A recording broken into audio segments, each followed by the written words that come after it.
Alright guys, I'm back with another pickup video. This is another vintage computer lot. There's some pretty cool stuff in this one. There's a Color Computer 3, which I'm really excited about. I don't have one of those yet, I only have the 2. So that's pretty cool. Those are pretty expensive too. I'm paying $375 for the entire lot. And if that works, those alone are worth around that. So pretty excited. There's an Apple II Plus.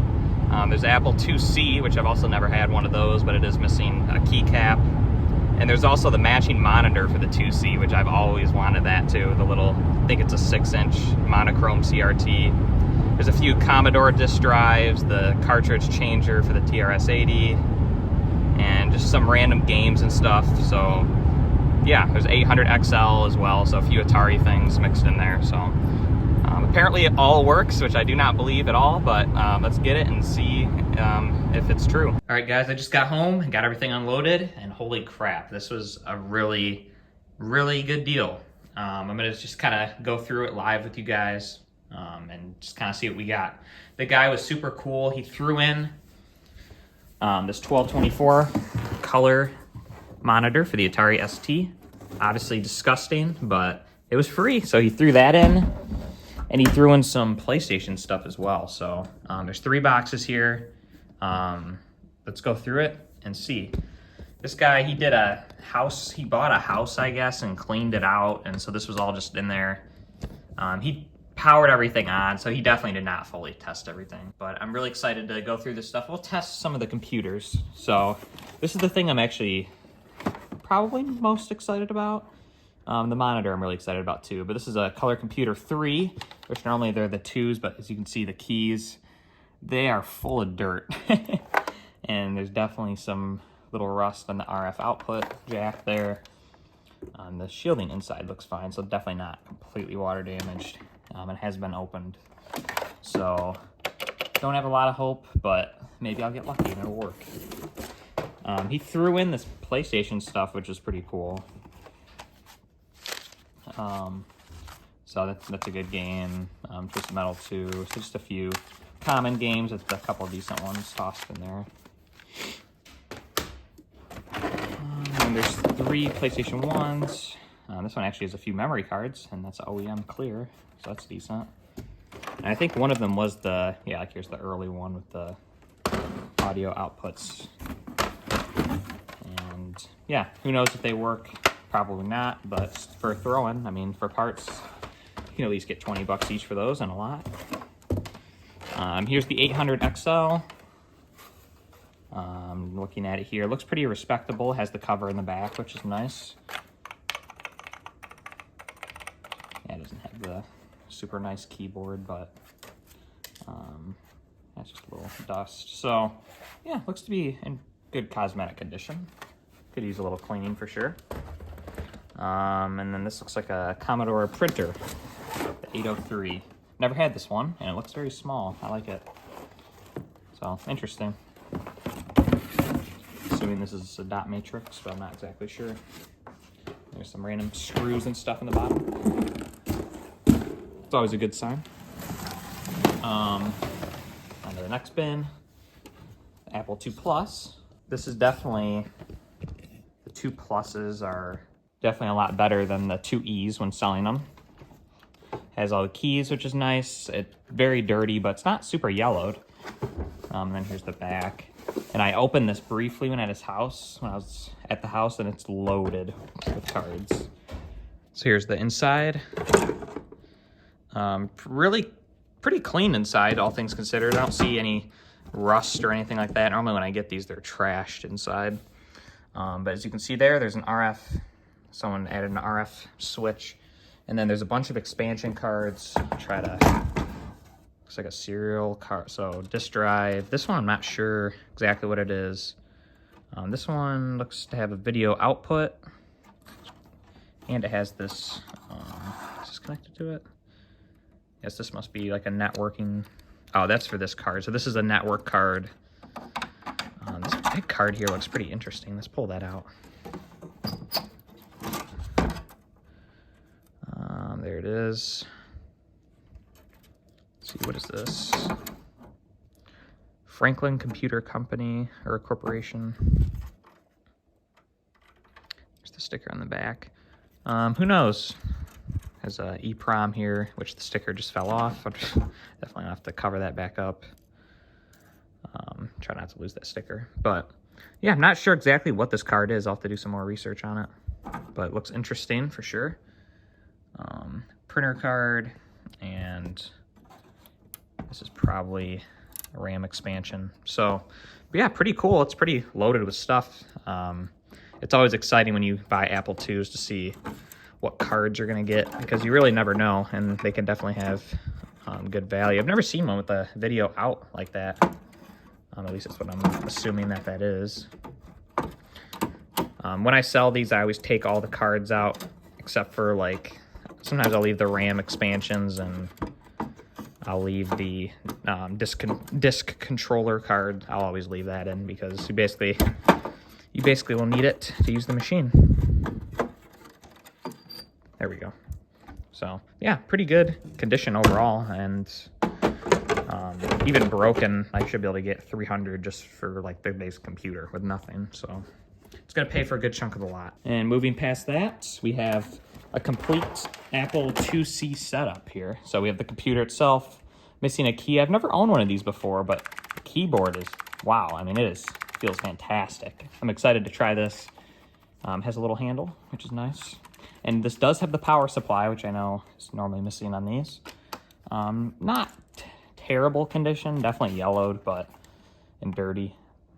But I don't see any cracks just from a quick look, so sucks it's missing that key. And then it has the disk drive, which for some reason has an Atari DOS 3 disk in it. Take that out. But yeah, we have our external drive, which those do have a built-in drive, which is pretty nice. The original video cable, as well as, this is probably the thing I'm most excited about, the monitor. Look at this thing. It's so small and cute. There's the model number. But yeah, I'm really hoping this works. I mean, it's just a composite monochrome monitor, but it's so small and cool looking. Doesn't seem, oh yeah, it does have a crack right here. It's not the end of the world though. I say, hopefully it doesn't have a crack, but that old plastic is so brittle now, it's hard to find anything without cracks. Right here we have a 1571 disk drive. So this is the double density. These go for a good amount of money, working or not. And again, I believe, everything had the power supply, so that's a huge deal. We have a TRS-80. I believe this is for like printers. I'm not exactly sure. Deluxe program pack. A few VIC-20 games. Atlantis is kind of a cool one to get. Pinball, just kind of the typical games for the VIC-20 that you'd expect. Let's see, one more.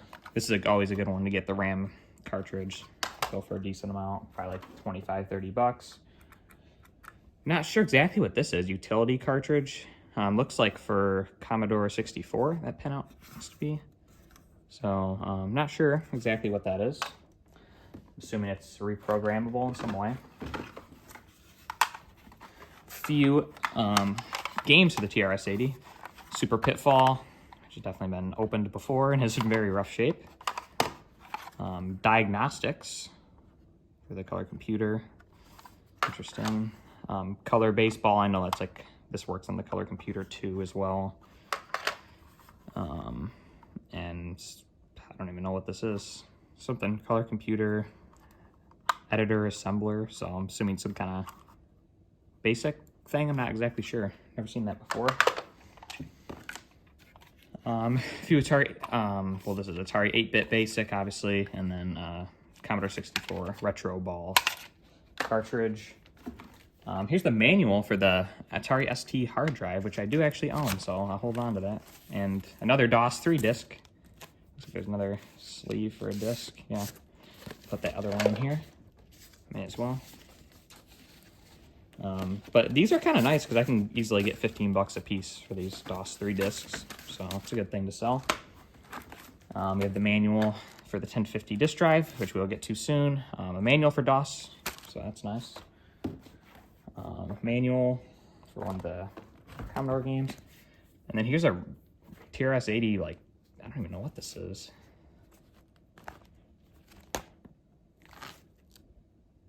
Huh. It's like a whole binder here. Looks like there might be some software. This is very cool. I don't know much about the TRS-80. I really don't have much experience with it at all, so excited to learn more here. Looks like this is just kind of like a manual type thing, just kind of teaching you about the basic that's built in. Turn to basic. Yeah, so pretty cool. I'm assuming this would have some value. I've never seen it before, so very interesting. And then now we're on to the final bin, which is very heavy and large. The one thing I noticed in this lot that I was really excited about, so someone must have used this stuff recently. This is a SD card emulator for Commodore 64, so that's cool. I'll definitely put this to use. So it's kind of nice. You can just download disk images online and play them on your Commodore 64, real hardware. So it's a useful thing to have. I have one for Atari 8-bit that I use a lot. Here's an empty box for a 1050 disk drive. It's destroyed, but it's better than nothing. Has the foam and everything. And then here's the power cord that I'm sure was for that. And it looks to be pretty much new, as well as the SIO cable. So, and the 1050 drive is coming up soon. Some PS1 controllers, 4 of them here. Nothing too special there. I believe this is empty. Yeah, empty box for Atari power cord. Here's the yellowest 1541 disk drive in the world. It basically looks brown, but not the brown that, like, this is more the brown it's supposed to be, and then this is what it is. So yeah, that's pretty impressive, but it does have the shipping protector thing in there, so that's nice. I'm running out of room to set stuff here. There's a modem for the C64. There's a super graphics thing for the Commodore, I believe. Yeah, so that's nice. I know those go for a little bit. Nothing crazy, but something. RF modulator for the Commodore 64. This is pretty cool. I actually do already own one of these. Mine's definitely in better shape than this. These cords are going to be a disaster. It's like a cartridge changer for the TRS-80, so you put all your games in here, and then you can flip the switch and switch between them. Pretty cool. I know they have definitely a little bit of value as well. And then there's some more Atari 8-bit discs. It was all pretty standard stuff. I think they were all versions of DOS. So here's DOS 2.5 and a bunch of them for some reason. And then another DOS 3. I don't think I've ever had 2.5 before.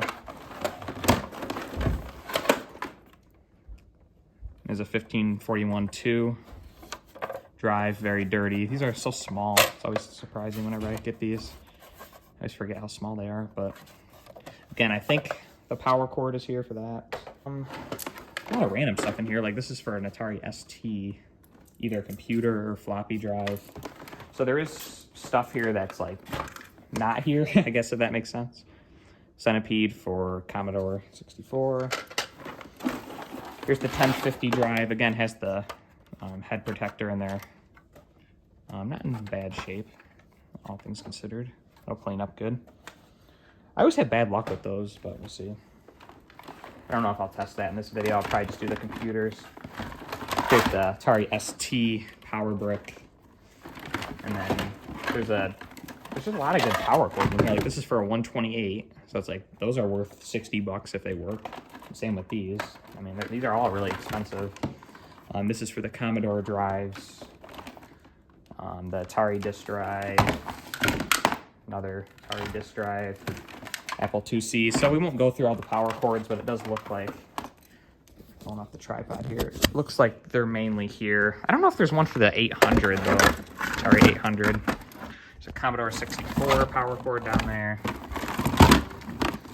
And yeah, there's another Commodore for the disk drives. So Let's plug in some of the stuff and see if it does anything. First, I'm gonna try the Apple IIc and its matching monitor. We're just gonna hope for the best here, especially for the monitor. So let's turn that on first. Looks like the side button here would turn it on. Come on. Okay, turns on.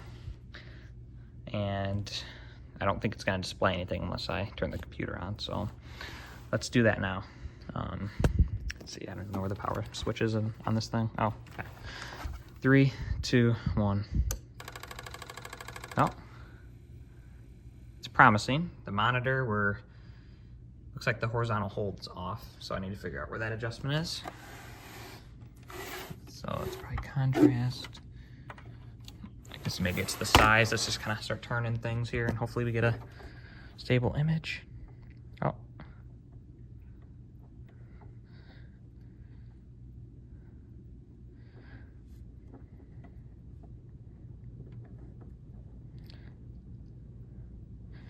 There you go. I don't know why it's flickering like that, if that's normal or not, but because I can see that in person too. It's not just on the camera. We definitely are getting an image.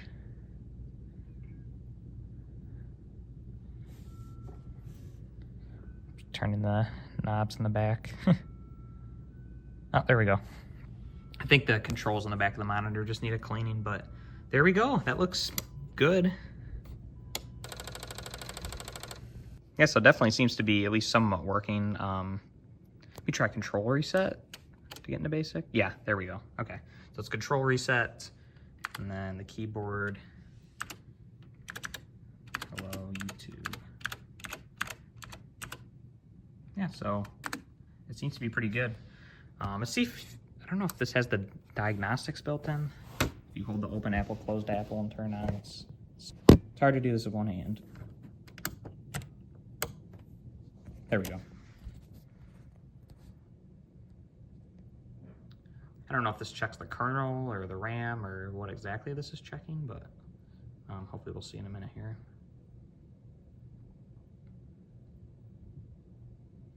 It's definitely taking longer than the Apple IIs. Oh, system okay. Okay, well, so it seems like this is definitely working. It's a shame that's missing a keycap, but so far it looks like we have a good 2C. I mean, obviously there's more I have to try. Did not try the drive yet, but it's at least booting, and the monitor is working, which is awesome. So let's try the TRS-80 next. I have the filthy Color Computer 3 hooked up.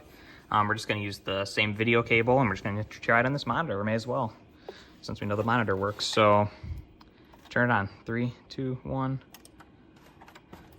Oh, yes, the composite jack's gonna definitely need to be resoldered. But there we go. Yeah, so it's booting. See if the keys work. I mean, they are filthy. No. Keyboard is not working. So I'm gonna have to open this up and try to clean this out. It is filthy. Hopefully it just needs to be opened and cleaned, and the contacts need to be cleaned. It doesn't feel mechanical, so it's probably just a membrane keyboard. It's hard to say. Spacebar. Got a power cycle again. Yeah, no luck. Let's try. I did grab the Super Pitfall because I know this can only be played on the 3, I believe. So let's pop that in and see if it does anything. Probably will need to be cleaned before it works. Yeah, nothing yet. Actually, this monitor does have a small crack there too, now that I'm looking at it. Definitely not in the greatest shape, but still very cool.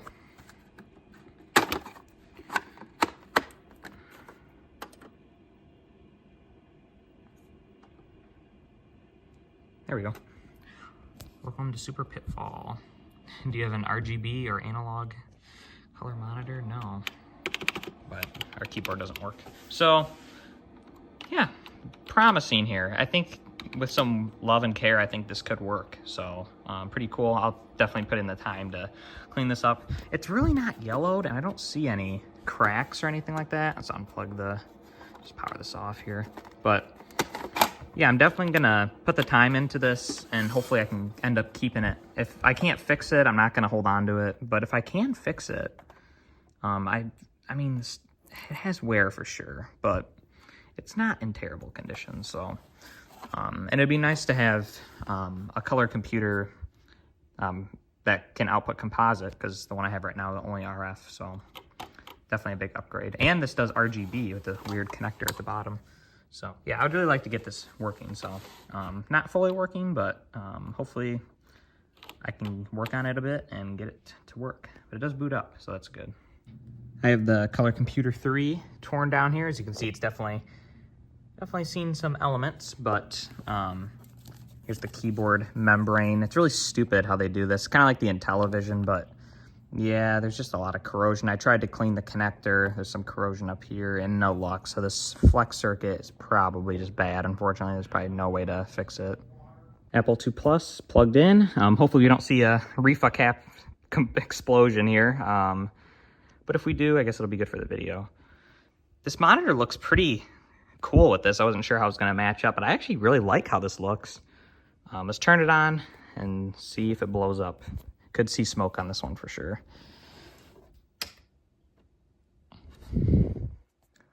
That's not good. Let's try power cycle again. These Apple IIs, you always want to leave them off for a minute before you power cycle.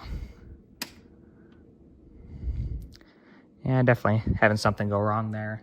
I'm going to try to pull some of the cards out and try to boot it up without having a million cards installed.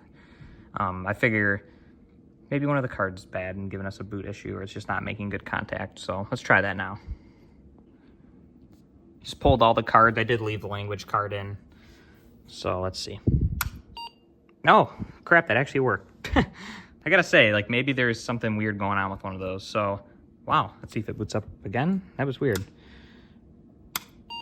Cool, okay. Because normally when I try stuff like that, it just never works, the easy fix. But wow, that actually, let's see if the keyboard, yeah. Well, the spacebar doesn't work. If I press it hard enough and wiggle it around, no. So definitely keyboard's gonna need some work for sure. But the rest of the keys seem to be good. It's kind of weird, just the spacebar doesn't work. Seems like you'd be able to get it to work, but I guess not. But after a few more restarts and messing with it a little bit, now the spacebar works, kind of. So, who knows? Just went back and reinstalled a few of the better cards. I left out the printer and the modem, but now it seems to boot up with all the cards. So, I mean, obviously right now it's looking for a disc, which we don't have, but so yeah, it must have just been I must not have seated, my guess, this card back in all the way when I reinstalled it. So yeah, that's basically the end of the video. I just wanted to show, I'm gonna unplug this just so it doesn't blow up here. I just kind of wanted to show you guys this lot I was getting, and I think it turned out really well. Obviously there's gonna be some things that don't work. Obviously I've not tried any disk drives, and this was all just super quick tests, but I really think that I killed it on this. Like, I mean, this stuff alone is worth a lot and would probably pay for the whole lot. So, I mean, you really can't go wrong with this vintage computer stuff like this. But I'm excited to keep this, hopefully, and hopefully I'll get the Color Computer 3 working and I can keep that for my collection. So, yeah, win-win. Anyway, thanks so much for watching, guys. Have a fantastic rest of your day and just keep on hunting. Anyway, bye, guys.